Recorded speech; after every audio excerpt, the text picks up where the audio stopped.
5 days until Election Day, and the race for president could not be tighter. Both Kamala Harris and Donald Trump giving, Arizona the full treatment today, going after those 11 electoral votes that are at stake. It's a tight race. Both candidates stopping in the Grand Canyon State today. And while they spoke at different times, their rallies were just miles apart, 5.7 miles to be exact. They could have probably done a debate if they'd wanted to.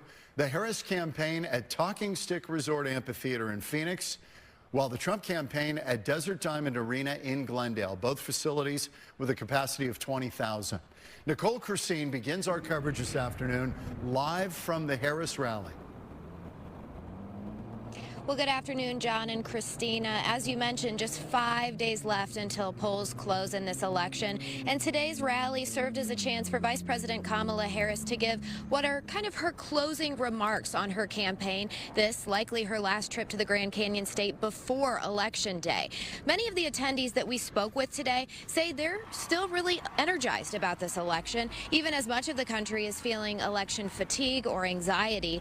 Harris and the various speakers before her took the chance to share not only critiques of the Republican ticket, but plans for what Democrats will do if voted into office, both at the state and national level.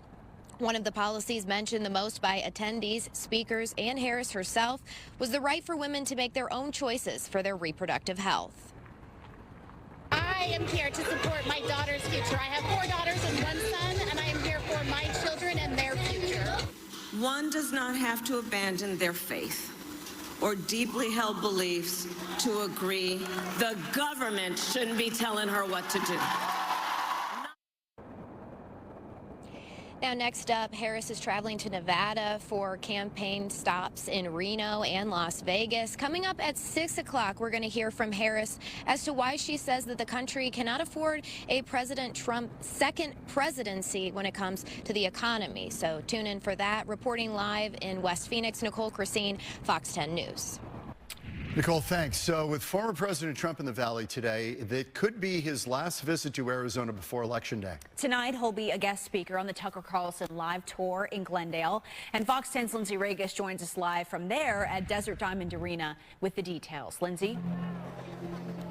John and Christina, Trump supporters are starting to fill the arena. Now, we are just 5 days away from Election Day, and former President Donald Trump is in the Valley trying to garner as many votes as he can in Arizona. Now, several supporters lined up outside waiting to get in. Take a look at this crowd. They were let in around 3 p.m. today.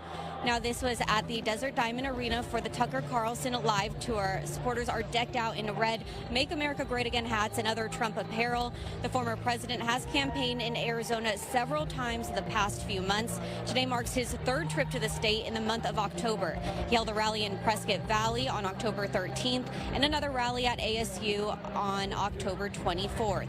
The website for tonight's event says profits will be donated to relief efforts for those impacted by Hurricanes Helene and Milton. Today we heard from Trump supporters ahead of the rally.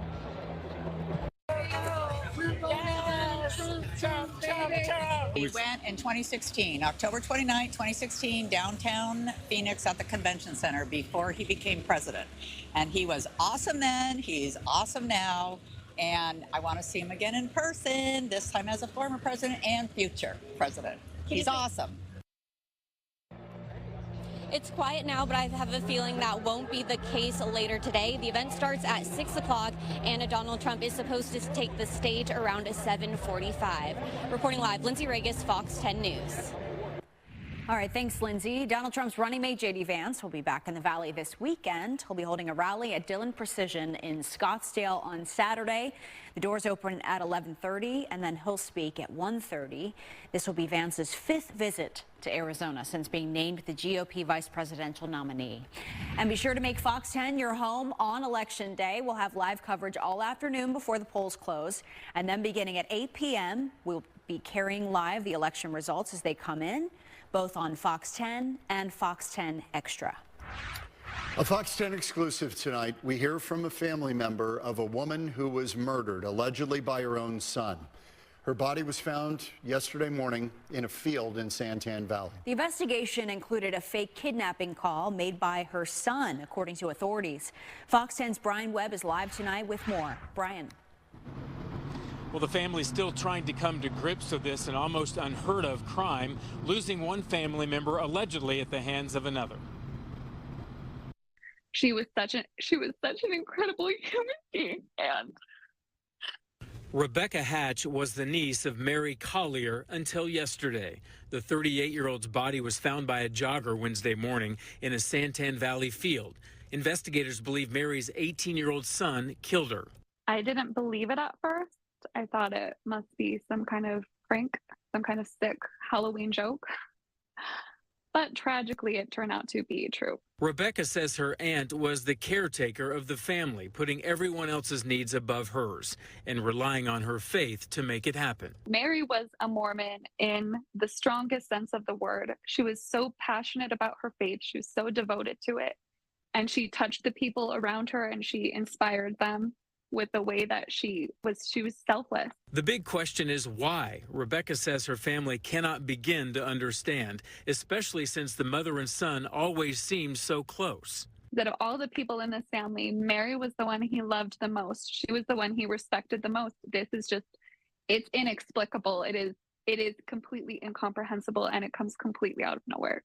Rebecca says the entire family will come together soon and find a way to move on, honoring Mary's life by following in her footsteps. I'm sure that if I could have heard her last words, it would have been about her family, about the people that she loved, and that's the kind of person that she was. The family is still working on funeral arrangements. In the meantime, they've set up a GoFundMe page to help pay for them. We have a link at fox10phoenix.com. Live in Phoenix, Brian Webb, Fox 10 News.